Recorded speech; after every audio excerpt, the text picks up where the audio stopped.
Now I lay me down to sleep. I pray my life is mine to keep.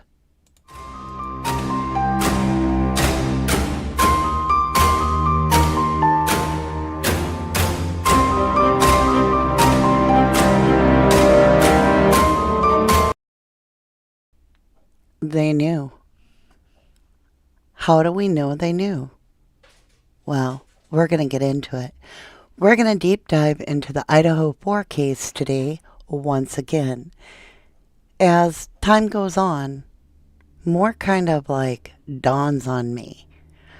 Like a lot of things. You step away for a little bit to go on to the Karen Reed case or Sebastian Rogers or Summer Wells, whatever you're working on. And something taps you on the shoulder and says, hey, in the Idaho 4 case, there's all kinds of signs that they knew their life was absolutely in danger. And I thought about it. So I'd like to share some of these thoughts with you today as to why I truly believe they knew and what did they know. I'll show you what I think they knew.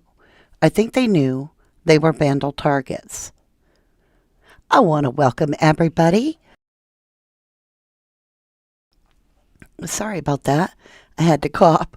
Cough, sneeze. Welcome everyone to 1111 True Crime, everybody's favorite voice on the YouTube streets. I have an all-star panel with me tonight. I got Robin Davis Ducksworth, Kim House, Tina Hayes, Rondi Potter. Thank you, Rondi, for being so patient with me. Right now, I've been tending to Jack and the house and the kids, and I will get your package to you as soon as we get Jack's little, let's just call it a protective hat off, and he's back to feeling good. Room 22, welcome everyone to our wonderful family, our 1111 family. And that's for you new. And if you are returning, welcome home. Welcome home. When I talk about how do I know that they knew, we all know that they knew. Every single one of the victims had signals and showed signals that they felt in danger. Think about it like a breakdown, if you will. And what does that mean? If they all knew that their life was in danger, they like had a hunch, a serious hunch, like, I know we're not safe right now. Could that lead us to breaking the Idaho 4 case wide open and giving the defense a new way to look at this? Because when we're done, we're going to be talking about where would the knife sheath have come from? That's a big question that's on everybody's mind. If Brian Kohlberger is innocent, then where'd the knife sheath come from? Well, I began to play this all back, and I kind of want to bring you into it. Hi, Doc Terry. Hello, hello. You have a new puppy? That's awesome. I love it when they're puppies for a little bit, but then they chew on everything. I look forward to them being more trained. Of course, I took on two at once, Jack and Lucky. Hey, Dixie Bishop, Karen Guy. Good to see you all. All right, so this is a podcast, and so today I'm not going to be showing you much. We're just going to be having a conversation, just you at home and me, or if you're at work or in your car. We're going to be talking about what do we know? What do we really know? So I wanted to talk about what we think we know. It's been alleged that Hunter walked Ethan and Zanna home on the night after a fight. Now, I don't know which Hunter, because there's a Hunter triplet, which is Ethan's triplet brother, and Maisie's his triplet sister. And then there's Hunter, Ethan's best friend. All I've heard is Hunter allegedly, and this is from a good source, walked Ethan and Zanna home. And that would be cool if, like, hey, I'll tag along with you. I'm heading that way. But what if it wasn't? What if, and that's what we're doing today, a lot of what if, spaghetti on the wall, finger painting in the dark. But it leads me to a lot of critical thinking about where that knife sheath may have come from. And I thought about it. I'm like, what if Hunter was like, hey, dude, I don't feel like you should be going out there alone after a big fight. Like a lot of people are not cooled off yet. Why don't I walk you home? Susan Rusco says, oh, I bet it was Hunter Johnson. Well, I don't know, y'all. I don't know. This is rumor too. It's never been like confirmed by LE.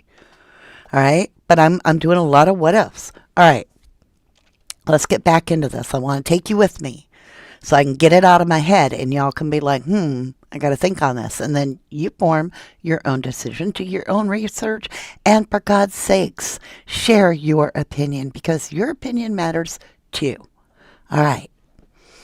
If you are watching replay, I want to humbly say thank you so much. You beat the algorithm, and that helps us out a great deal. And if you are tuned in on this live, I want to say thank you from the bottom of my heart for taking the time to hang out with me. Okay, here we go. Let's get into the mode here. So if this did occur, everything's if today, if this did occur, if Hunter was actually walking Ethan home because he didn't want him to get jumped or something like that, or more fighting to occur, whatever. That's a sign that they, there's a little bit of danger in the air. That's all, right? Just a little bit of, there was a fight. But I really lean toward this being a high probability, and here's why. Because it has been reported by a victim family member that Zanna spoke to her dad that night and talked about the fight and that it was so out of sorts and unnerving and unended, like there was still nervousness in the air. And the family member was about ready to jump in the vehicle and head there to protect him. So then I lean real heavy on the idea that they're returning back from Sigma Chi around 1:45 a.m. according to LE. Allegedly, from a rumor that I heard from a good source, but I'm going to leave it at rumor because I'm not sure, that Hunter would have walked them back. Okay, let's jump a little bit. Let's jump backward in time and think about Zanna changing her locks or fixing her locks, whatever it is. She's upping the security. That is not the night of the murder. That is not the day of the murder. That is not the day before. That's a little bit before. So again, we have this sense of we better heighten the security. We got people walking home with us. We are calling family members, alerting them that we don't feel safe, that something's going on. I know, Green Lantern, you're tired of sources. I believe that I heard this come out of Ethan's mother's mouth, but I have not got the time to go find the clip. So there's your source. Now, can I get on with my story, please? Or are you too tired to hear it? Okay.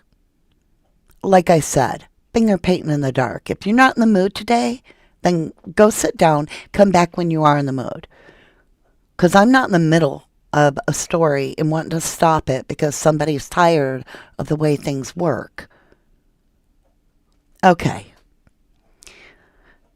Carla Burgeon, thank you, lovely, for 14 months. Aw, I love you too. I love you very much. Sorry if I jumped at you.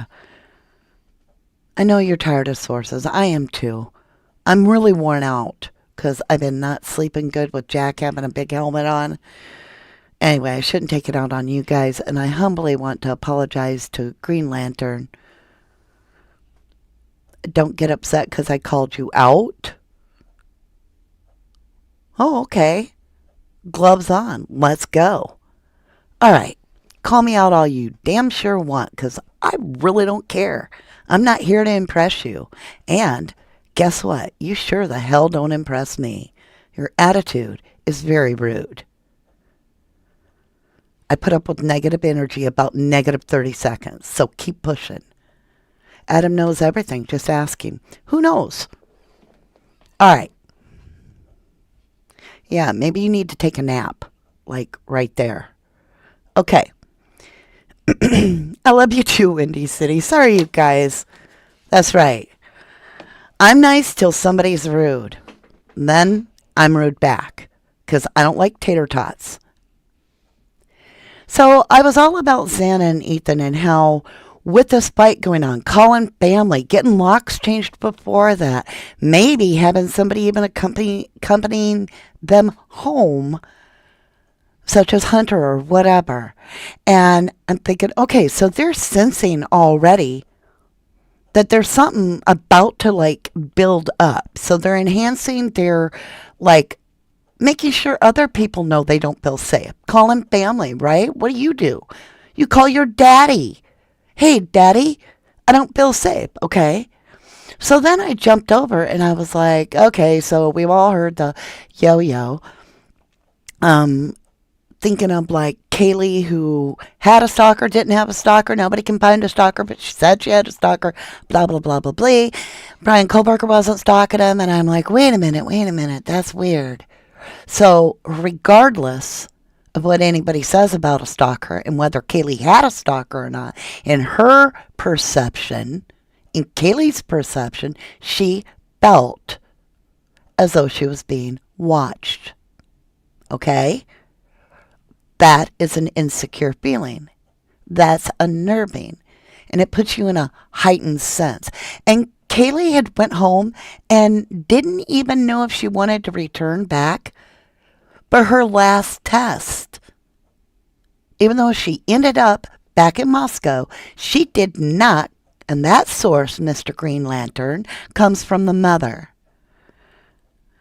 Oh my God. Nothing worse than an old Kotex. Oh, you are over. You are the nastiest kind of people. You're just nasty. Okay. Well, now I know who you are. Sorry, my beautifuls. There are some nasty negative energies out there, and sometimes you got to be the Queen of Swords and just cut that crap out and delete them from your channel. And that's when you say something like that, you're gone. Because you know what? We're not here for clicks and views. We're here to talk about true crime. Let's get back into it. Kaylee. She feels threatened. She's even told some smoke shop guy, you know, that or her friends have, that she feels like she's being watched and all this. And I'm thinking about not wanting to go back to Moscow, and then she still does it. And then the girls are found in the same bed. And I'll tell you right now, if me and my girlfriends are in the same bed, there's probably two reasons. It's the only bed in the house, because we're adults, and I'm besties. I'm even talking, I have 4 sisters. If we have to sleep in the same bed, there's not another bed available. Or I would say to my sissy, one of my sisters, Mandy Cheryl, or Jessica Margaret, or Carrie Lynn, we're sleeping together tonight. I don't feel safe. I'm scared. I want you in bed with me. That could happen. So now I'm looking at Kaylee and Maddie, and I'm thinking about how they're in the same bed. I don't want to hear about the other scenarios. All I'm saying is they're found in the same bed. I heard out of Kaylee, her dad, Steve G's mouth, that Kaylee's bed was still made, not slept in. I heard him say it, all right? So, if these girls have chosen to sleep together, all of this, and you're like, that's weird. So we got locks changed. We got people feeling like they're being watched. We got allegedly, possibly somebody walking home, Ethan and Zanna. And it's like really starting to add up. And then I'm thinking about the 10 calls to the boyfriend. And I'm like, was that because of anxiety? Because she said, I'll leave tonight and take the dog if you don't come over. Was she feeling like she wanted to be around more people? Because she's having anxiety. She's feeling nervous. She's feeling scared. So that kind of came in. And I'm like, what would you do? What would you do if you're walking home and you're already on heightened worry? You're already nervous. right? You're Kaylee and Maddie, and you're walking with allegedly Jack Showalter.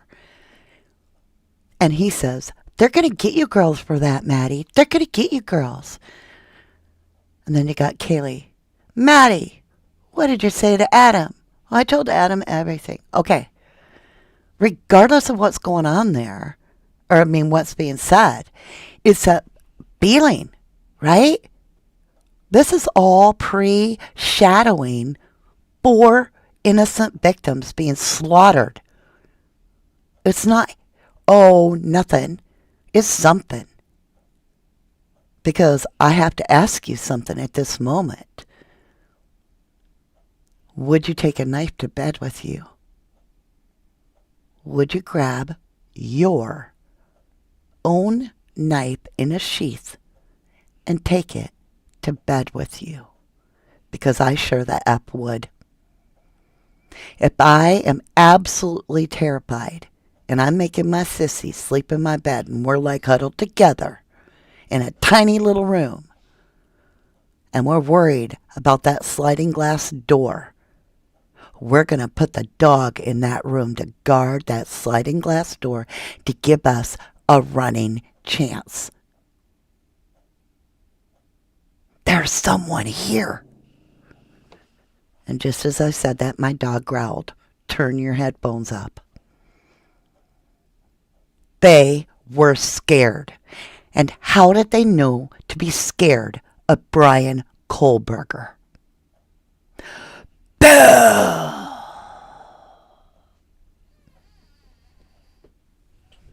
Get ready. Trigger warning.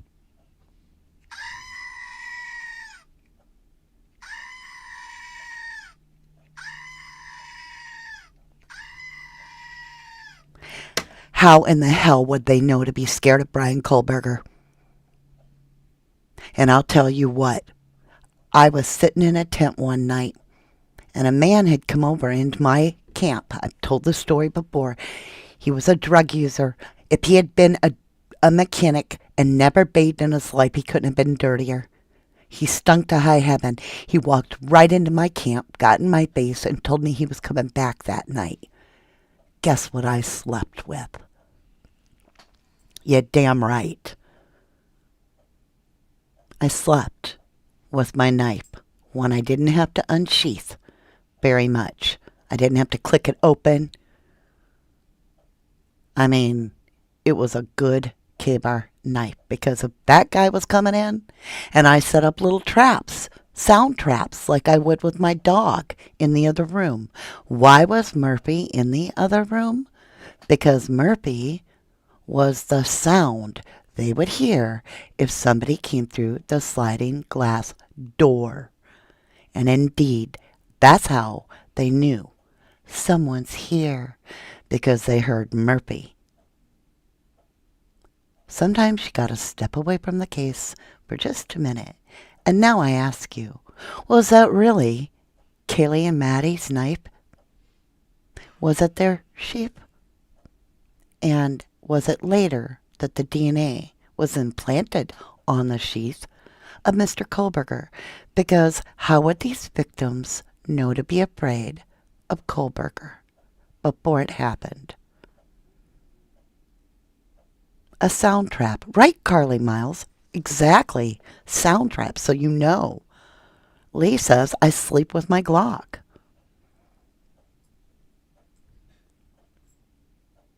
Melissa Johnson, I'll stick to my channel, guilty of crime. Okay. Susan Rusco says, oh snap, maybe one of the girls had a knife. Boom. That's what I'm saying.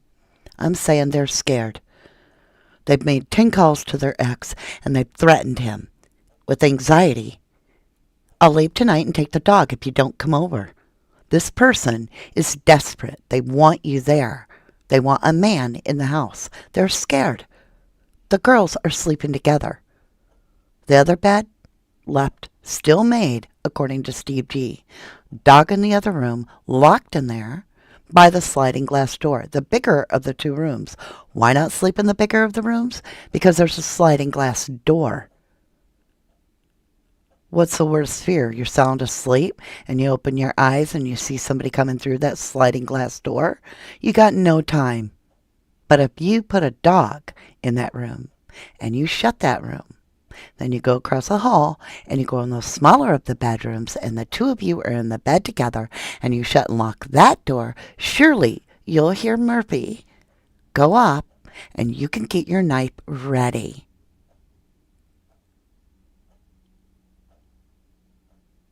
Az is asking which girl's father had just given her the taser. I never heard about a taser, Lovely. Love Tina says, wow, I lost the live for a second. What? I was fighting for the scroller to get back to the live. Well, welcome back, Lovely. Xhan says, locked doors and a talk of fixing locks shows a concern. Hollyberry says, I don't know everything. Obviously, none of us do. But I think no way was it BK. No convincing needed here. Well, you guys, if all this is true, if they were feeling threatened and watched and scared and making sure their doors are locked and doing everything right and getting an escort on the way home. Don't forget they have an escort leaving the bar. They did everything right. They hired an Uber. They did, or a private driver, sorry. They walked where everybody could see them. Why were they taking such incredible precautions, getting their locks checked, right? Having people walk them home from Sigma Chi in such a safe town that the worst crime that had ever happened in 7 years was a bike was stolen. But these kids are acting like they live in the, scariest part of, like, Massachusetts. So how were they so scared of Brian? Anybody want to tell me that? Yeah, we don't know of who. Right, Gemini 65? We don't know who. But can anybody answer that? I mean, if I'm going with Ellie's theory that BK is the one that did it, how did Zanna and Ethan, why were they so scared of Brian? Because they're scared of something. They're all taking protective measures. They're self-preserving.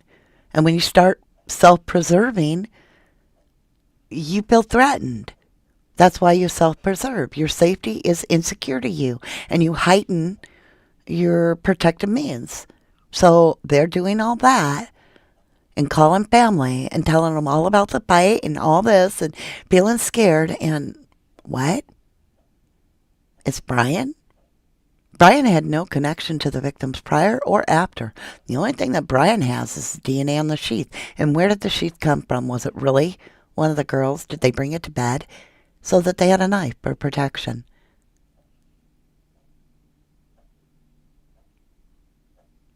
MB says you need to be on the investigation team. I agree with you, Lovely. They wouldn't want to put up with me. My mind goes a million miles a minute. Hollyberry says, I feel like it was something that was going on in the larger friend group for sure. They don't know, BK. Thank you, Lovely. Tina says, Brian, they said, was almost ninja. They are taught patience, and the last thing to do is fight. Why fight kids? You know you are going to hurt to begin with.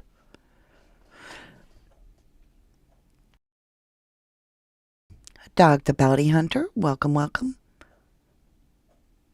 You feel there was a strong issue, a big issue indeed? Nikki Taylor believes it could be drugs or likely the frat boys. So you guys, I mean, think about it. We just got done learning that there was another case recently, I believe. I kind of caught a video of Harsh Reality, and he was talking about how the football team of the Vandals University showed up at some kid's house, and the next thing you know, they show up. Some of them had masks on. Some of them were like using PVC, carrying it as a weapon. When the kid tells them to leave, allegedly one of them just pops him, knocks him out, and it's bad. It's bad. And now they've been all vandals their life, and they're like, he's a 5th generation vandal, and they're like, can you please tell the football team to play nice? Y'all, that's assault and battery. There ain't no play nice. I mean, what? Do they think they got away with it on the Idaho 4? And so now they can be more brazen and come off, in busloads. And now they got more people behind them because they just showed their shit and nobody even blinked an eye. So they can do more and take more power. These are going to be adults that run businesses. Lord help us all. I mean, for real. Hey, Renee Lowry, you say a new subscriber from NC. Well, welcome, lovely, to 1111 True Crime. Dog the Bounty Hunter says, it seems all the stuff coming out of the university is always negative in one way or another. That on its own should say enough. Ex-con says, to me, with the flashing lights and the constant police pressure and the 8-hour delay, shows an intricate plot bigger than the college kids, along with the cover-up. Bill's action shows me powerful. I missed something, but I get what you're saying. Totally. And I agree with you. The Tarot Lounge says, you'll love it here. Thank you, lovely. Carly Miles says, right on, Carrie. What'd Carrie say? Carrie and Skincare Carrie says, why say Zanna was on TikTok, but the prosecution did get the victim's phone records till after Brian was arrived? Well, and we don't know who's on whose phone. Y'all, I was sound asleep the other night. I kid you not. This happened 3 times in the last month. The other night, I was sound asleep, and my phone literally turned itself on and started playing a whole video, right? Loudly. My dogs jumped out, they're barking, the room's lit up. I'm like, what's going on? I swear, if I would have seen a dark figure, I'd have been like, what in the hell? But it was just my phone doing its own thing. Okay? I mean, obviously I listened to it and I'm like, well, I'm up now. What is my phone trying to tell me? But anyway, it can happen. We don't know what happened in that tussle. Somebody dropped that phone and somebody stepped on it wrong and it went off. We don't know. Or, worse yet, somebody covering the crime up after it took place decided to obscure the timeline. Or even worse yet, the ones being paid by the university to make sure that things don't come to light just insert their own damn narrative and we'll say, oh, that phone went off and there was a TikTok, and we'll say this and we'll say that. And you're like, but the feds are involved. Okay. All right. Just saying.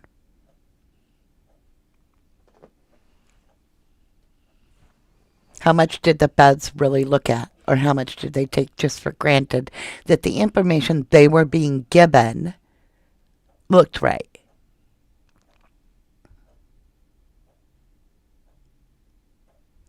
But how do we know it's even Brian's? How come his other DNA isn't all over it? How'd he get the damn thing there if he didn't put his hands on it? I mean, it's not like it's a plastic knife sheath that I can imagine. It's probably leather. How'd you clean that? How'd you get your skin cells off of that everywhere but that little bitty bit? And how did that DNA make it to market, right? To be able to check the DNA. And how did you get a receipt from the company before they could have even, how'd you get a bill? How do you get billed by the company before they even know what they had to do to see if they can even get a true partial reveal? You get a bill. You get an invoice dated prior to they could even have that test done. It's all back-ass words. So here's the deal. I believe that the knife sheath was a girl's. I believe it was originally theirs, and I believe that's why we don't hear anything about victim DNA. I think they were just like, yeah, it was a girl's, but hey, look what we got. Right? And I believe that the reason that they can't show their work and point out how Kohlberger's tests worked is because if you use a Q-tip off of something like his sock or something like that to get his skin cells and you place it on the under part of the button snaps so that it can be bound. The problem with that is you can't show your work. You can't because you didn't do it. If you'd done the work, you could easily show the work. But if you didn't do the work, if you did not really have the DNA and have it all tested and all that, if you just planted that shit down, there's no way to show your work. So I believe the knife sheath belonged to either Maddie or Kaylee. And that's my opinion. Riley Strain was missing, and the fraternity and sorority continued to attend their event and went out partying while waving at the parents when they were looking for him, with Carrie at Skincare Carrie. I heard that. Tanelri says there wasn't enough DNA, in my opinion, for Othram. It's just junk science.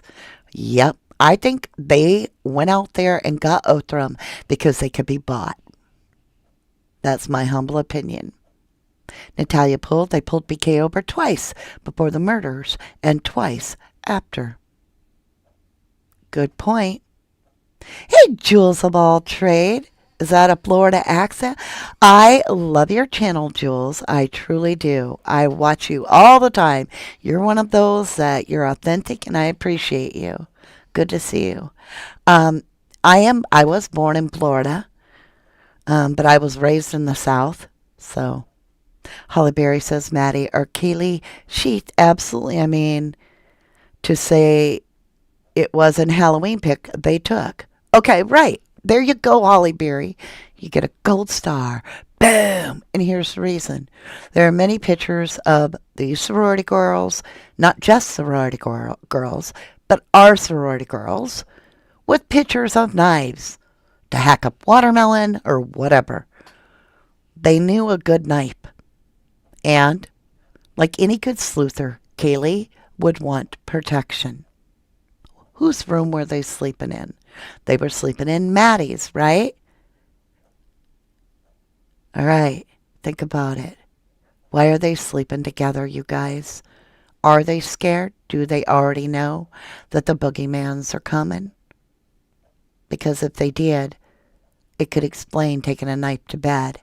And it could explain how a knife sheath got there that later just happened to get Brian Kohlberger's DNA on it when there's no connection to him anywhere. Because once they found their patsy, they had a clean slate with just the victim's DNA on it. Aw, Jennifer Swain. Lovely. You are so incredible to me. Thank you. Thank you for your continuous support. That $50 snooper chat is amazing. You just always blow my mind, and I am very thankful for you. I'm very grateful for all of you. Dog the Bounty Hunter says, couldn't the partial DNA have been lifted from the time Kohlberger handed over his license and paper when he got stopped? Boom! There you go. How about that? How about that one stop on the side of the road? Like he's talking about, Dr. Bounty Hunter is talking about. What if he's talking about that stop on the way to Pennsylvania? Right? License and registration, please. Thank you. Oh, you ain't getting away now, mister. Oh, no. We're just chit-chatting. Just don't follow too close. Breaker 19, Bobby, y'all got that print? You got his DNA? Well, I think we did, Bob. We followed exactly what you said. All right, Bobby, listen to me. Yeah, we're both named Bob. You be Bob 1, I'll be Bob 2. Bob 1, listen. Well, if we're talking to each other, I kind of know I'm talking to you, so can I just say Bob and not 1 and 2? Listen to me. We're going to have to stop that Kohlberger again. Because Roscoe PK just called me on the CB and said, make sure you get his DNA. Don't you screw this up twice. So he said, double check. Make sure you get him twice. Because it's better to measure twice and cut right. Y'all feel me? 2 stops. And that's all it takes is touch DNA. Boom.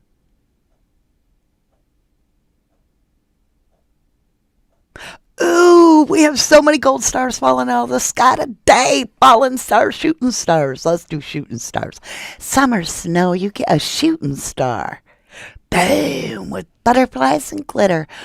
If the red liquid is everywhere, why is it not on the knife sheath? Excellent question, Summer Snow Love. You're brilliant. I love you. Jules of all trades says, it's a mystery to me, shrug. Carl Thomas says the easiest way for a keyless stranger to enter the house. Someone inside unlocks and opens a door. Someone inside unlocked and opened the door to retrieve DoorDash delivery. Well, that's interesting. That's a whole nother rabbit hole. Natalie Poole says, I think they had BK from the start because they were pulled twice before the murder. You could be right on that, too. Holly Berry says, wow, we're on the same page. I said DNA obtained on the stops to PA. All right, let's walk this through. Let's give this a little summary.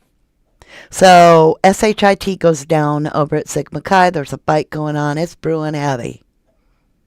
All right, there's already been stuff going on for God knows how long. Tensions are bubbling over. The SHIT's about to hit the fan. The girls, Kaylee's come back. She don't want to, so she's like, hey, Showalter, you're going to be walking us home.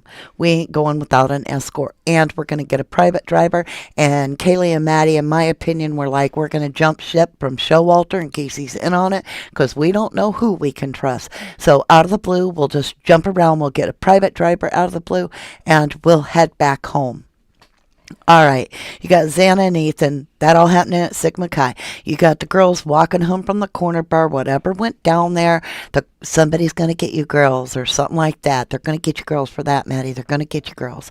Okay, what did you say to Adam? Holy shit, right? All this shit's going down. They get over to the grub truck. They like flip him up and they're like, haha, you screwed up, mister. I don't know what that was about, but they did shout, Showalter. I don't know why, but they do. They hop in the vehicle. They're booking it home. Now they're booking it home. They get home right after Ethan and Zanna. I'm just going as if they're in the house. I'm still going with my same theory because it's just showing you how it all connects, right? All right, so my same theory is that because there's no blood in the house, allegedly, between the rooms, hence they have a latent shoe print that stands out like a sore thumb. The doors are locked. I heard it out of Chief Bry's own mouth in the victims' rooms. So to me, that only leaves the two entrances. Hence why we hear somebody talk, one of the roommates allegedly hearing the dog upstairs, blah, blah, blah. That's because somebody, I believe two individuals, came through that sliding glass door and met Murphy. And that's when, allegedly, the roommate, if she's even there, is hearing some bullcrap going upstairs. I believe that's also when we hear that statement, someone's here. I believe the girls, I believe it would be Zanna would probably hear footsteps up above her and all that. And I think that they are alerted. At the same time, she's in her room and she's like, holy crap, are you hearing that going on? Two intruders come in her room.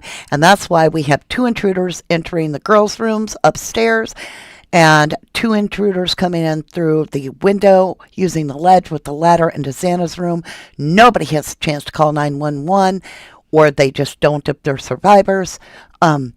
Because there's two attackers in a very small area. I believe the girls had the knife sheath. I believe they got the knife out. I believe that either the assailants took the knife or, and they may have, because maybe when they grabbed the knife away, they were worried about fingerprints or their DNA. And so that way they took their knife and the one that the other one had. That would explain why all the wounds don't match. Okay, all over the place, because this is different attackers with different weapons. That's why we have gouges. That's why we have stab marks, whatever you want to call it. All this is going on. I believe that this all took place. I believe these killers literally stepped out of their baggy clothes, rolled them into a bag, put all of it in the bag, and I believe that they put that on as a backpack and took their little rubber booties off, put that in the little backpack, as Steve G called it, a kill kit, okay? I get where he's coming from, and I believe they hightailed it right back down their little ninja pass, and I believe they were running across that battlefield all the way to Sigma Chi, got caught on the thing. I believe that when the cops came in, they knew damn sure what had happened. I believe that's why they spent so much time at Sigma Chi. They were trying to get one person to take the blame so that they could be like, this is one assailant, and they couldn't. And they realized that the boys literally were going to stand by their story and that they couldn't figure out how to do it with just one patsy there. Okay? They couldn't do it. They can't have it come back. Because I believe that Scott Green was there saying, and this is all what I believe, saying, no, not our own turf. It's got to come from a rival because we're the Vandals. We're the Vandals. We're proud. Our name means everything. We stand in pride. We stand united. We're Vandals strong. You are not going to divide us. You are not going to weaken us. And so I believe they found their patsy. Now they got the knife sheath. They start looking over. They're trying to see who they got that just recently registered a car from out of state. That would be an out-of-state boy going to a rival school. How perfect. This fits what the president wanted for a patsy. Let's get his DNA by doing a couple traffic stops, swipe it on the knife sheath, prove he didn't do it. He had his phone off. That's what we'll say, even though it was just not connecting to that area. And here we sit today.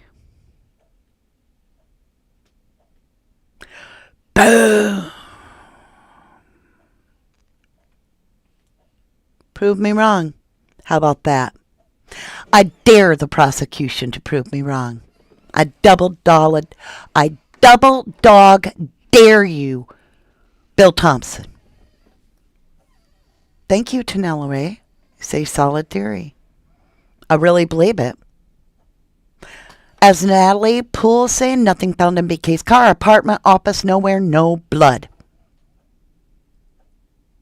So Mackay takes it to the grave, not to the closet. Right, Natalie? Open Mind Perspective says, I agree. Power Pack says, interesting theory. Thank you, lovely. Jennifer Swain says, good point. Susan Rusko, let's go up.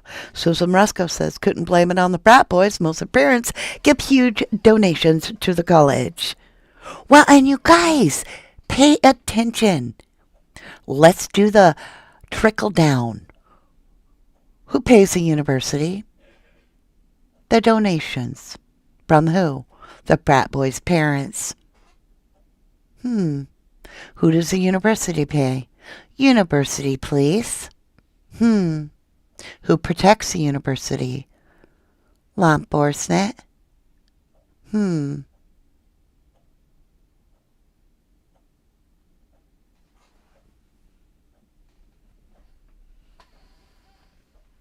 Just leaving it there for you. Just like that. What are the two David alibis, is asking Taurus. That's what we want to know. We got 3 unknown male DNAs. If I was a betting woman, I would right now put all my money that at least one, if not 2, of the unknown 3 male DNAs belongs to someone named David. What do you bet? What do you bet? Just asking. Holly Berry says, spot on. It's all about money with those creeps. Tanel Ray says, Fry clean the frat way too soon. And look at, they're all retiring. They can't make it 40 years. It's 39 years and some odd months. I'm going to leave my pension behind. I don't need it. I want to bring this up. I'm about to get on my soapbox, y'all. Just hold on. Hold on. I just want to say something. If I hear one more tater tot say, why would L.E. risk their careers to do something corrupt? I am going to bake a tater tot casserole with your arse. And here's why. L.E. does not get punished the way normal people do. No. You wait till tomorrow's case. You're going to hear about 3 cops grooming 13-year-olds that joined the kid version of Dare and stuff like that that gets groomed by them. She gets pregnant by them as she gets older. And now, oh, she deleted herself when she was 3 months pregnant. Well, why are all you resigned? And now everybody, including their friends, these LE friends, are saying, we know whose baby she was having. You wait. Because I'm here to tell you, when that little 23-year-old young lady was found, 3 months pregnant, self-deleted, was determined by the same law enforcement bullcrap that is handling the Karen Reed case. You got it. Canton, Massachusetts. So don't get on your little high horse and tell me, well, they would never risk their career. They don't risk nothing. We had such bad cops that they took a veteran and beat him to the point he was in ICU. They resigned and they got paid leave until they got fired. Guess what? They all work at a different place now. And they're all doing security work. They still got their little badge, just from a different area.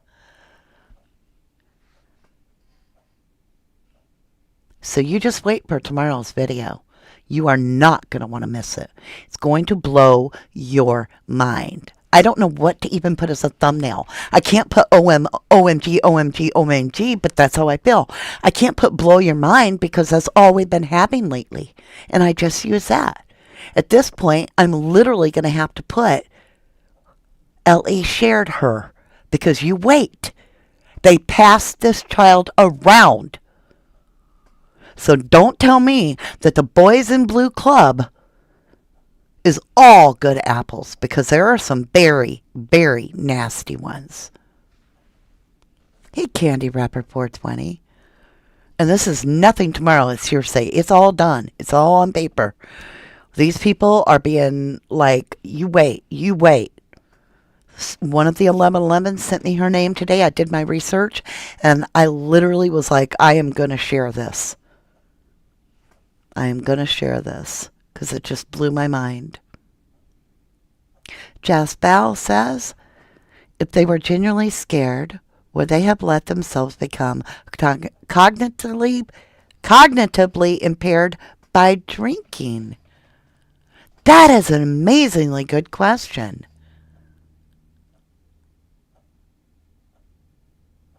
That is a really good question. In one way, I say absolutely not. But in another way, I think about, how dumb kids, being just 21, may try to drown their fears, drown the emotions, take the edge off. I'm not sure. That's a really great question. Tor 16 says, justice for these beautiful souls. Thank you, lovely. I agree. I want justice for them. Need some Z's says, I bet one of them rhymes with alpaca. Mm-hmm. Natalie Poole points out, remember, the school is trying to purchase University of Phoenix for $500,000 or $1 billion. Whatever. It's ungoshly amazing. Wendy City says, Mama D, you're tops.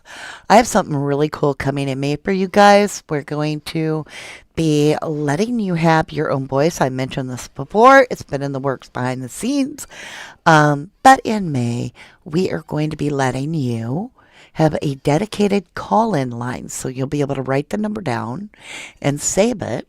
And it'll begin for members to start with.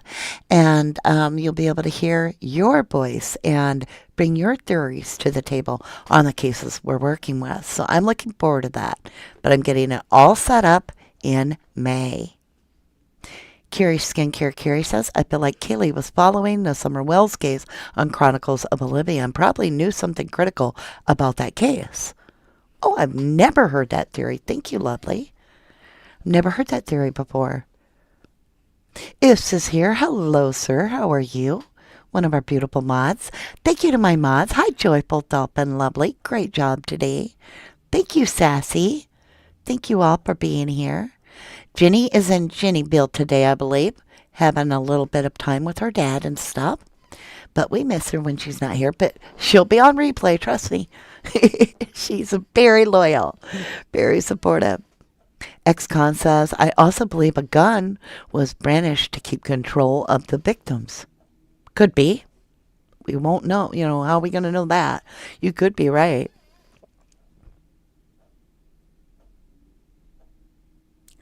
So, Love Tina 2010 brings up something that a lot of us have thought about or heard different versions of, but we'll share her version.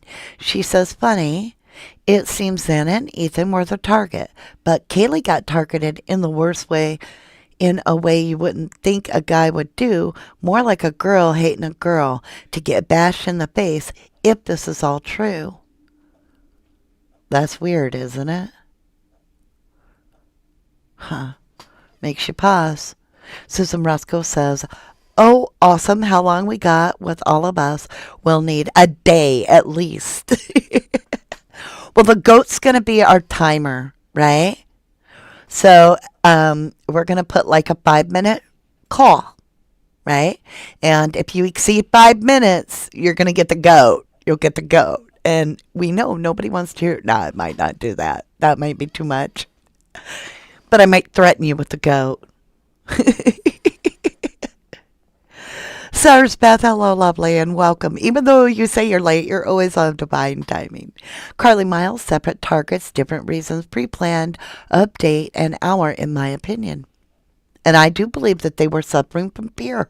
I really do. Having people escort them home.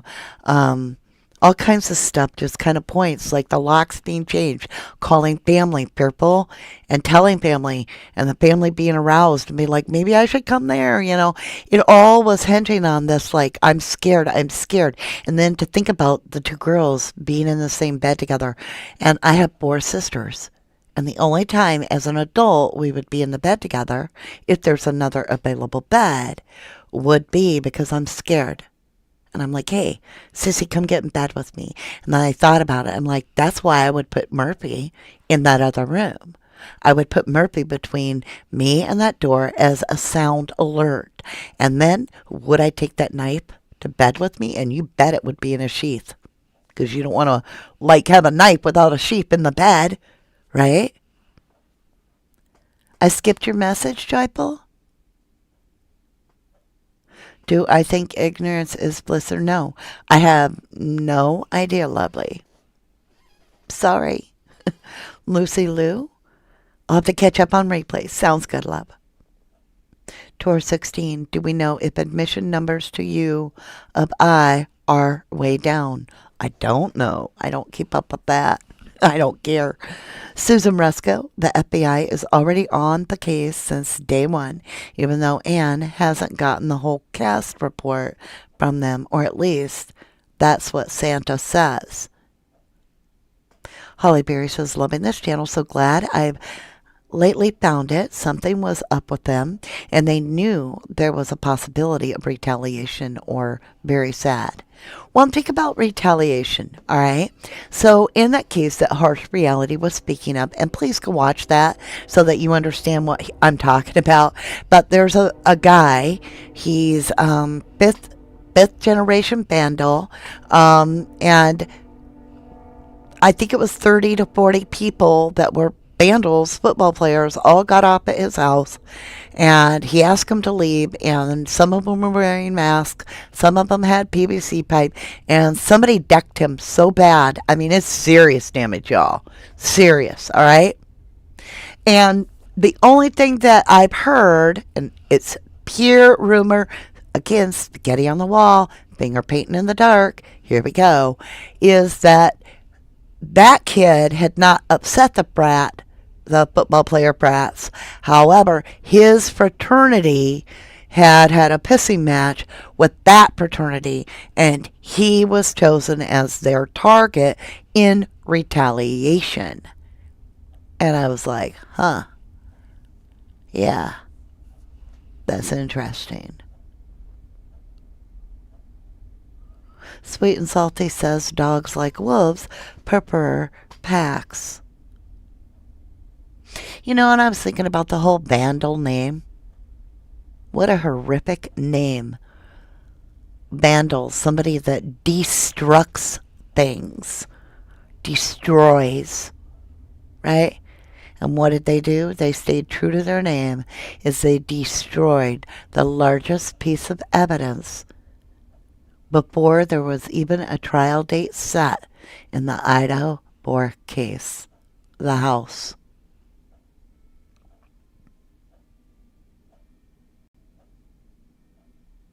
That is true. Natalie Poole says David Loach was in La Crosse and wrestled. When I say La Crosse, I'm not talking about La Crosse, Wisconsin, a location. I'm talking about the sport, which means he'd be damn good, most likely, with a golf club, which is missing.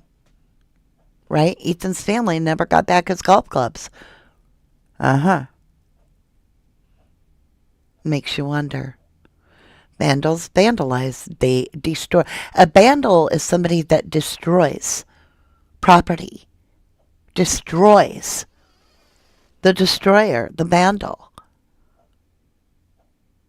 And to feel that you're vandal strong. You're a strong destroyer, disruptor. And you take pride in that. And it's in your face. It's like, watch, world. Watch me now. I'm going to tear the murder house down. Watch me do it. Not a damn thing you can do about it, because it was donated to me. I can do what I want all day right in front of you before there's even a trial. In fact, every time you go to take a picture, I'm going to make sure one of my crewmen just steps between the house and you. Just to make you think. And then we're going to go bury it, and we're going to put guards around it. And we'll see what you do about it then, you YouTubers. Uh-huh. That's how it worked. Thank you, Open Mind Perspectives. Sorry I get my weird voices. Guy gets out back in and honks his horn, a signal given in sight of an officer. This was an intricate plot, in my opinion, ex-con. And, was this planned out and premeditated? Did the girls take that knife sheath to bed with them? Is that really the knife sheath that the girls took to bed to protect themselves? And did they really use that to their advantage to point the finger at a patsy? Holly Berry says, new thought today. Think they wanted the house gone to be a jury walking through would realize about the uneven floors and the little step up and etc. And a stranger would have a hard time in the dark. Wow. You're so right, because remember, the prosecution just that's a lie. They just made a big deal. That's a lie. Kohlberger never stalked one of the victims, and you know it. You knew it. You're lying. All right? So that means he wouldn't know about that damn step. We don't need jury coming through. Sorry about the window there. We don't need jury coming through and realizing how would Kohlberger know about this step? How'd he get from room to room and not leave blood all over the carpet? Like this one man, and he went and killed these four in here, in this room. Or wait, okay, so I'm a jury member. My name is Dana Bell, and I'm from wherever. And, yeah, so I got a question. We're in the house here. You got two people killed in here, and this is a bloodbath. And then you're telling me there's no blood going up the stairs? But we're going to go up there, and there's another two killed up there. And Brian was in both those rooms and did that, and he didn't leave not one single drop of blood between the rooms. Oh, wait, I didn't say that because y'all ripped the house down? Okay. Thank you. Right? They're supposedly, quote, Fight Club, Natalie Poole. Make you wonder, right? And I hate that book, by the way. Susan Rusco, I want to know the other DNA is on the knife sheath. We don't know. We don't know if there is because, hell, we don't even know if Brian Kohlberger's DNA is on the knife sheath because, well, did the prosecution hand it over to the defense to test it ever? Are they gonna? Is there enough left? Is it degraded into nothingness? We don't know. You love my voice as Lucy Lou. I can't help it. It's like I get sucked into it. And I'm like, really? It makes you wonder. It makes you truly wonder. I mean, the truth is, we have to accept that there is. Y'all, I'm just so frustrated. I really honestly believe that they did know. I'm going to change this real quick. And when you get up here, you check my thumbnail. It'll be changed. And they knew. Well, I'm from the South. I'm also from Florida. And I'm from the North. All right. Let's wrap up today with this joke time from Joyful. Why were the Ravens arrested for murder? Are y'all ready? Do you know the answer? Why were the Ravens arrested for murder?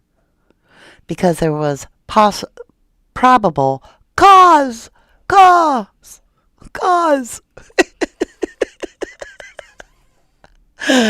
love you so much, Joyful. You are beautiful.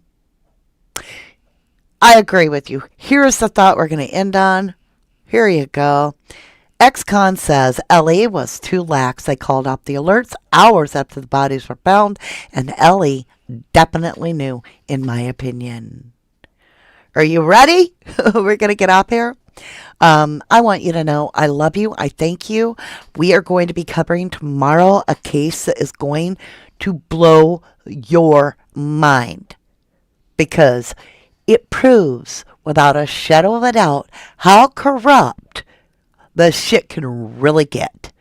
And I just want to leave it this way. Talk about a pedo badge. Oh my God. Sometimes the wicked have sympathy for the devil. I don't. I love you so very much. I want you to make your day count. And with that, my beautifuls, pray for true justice for these Idaho poor. They deserve it. You sound like you were a cheerleader too.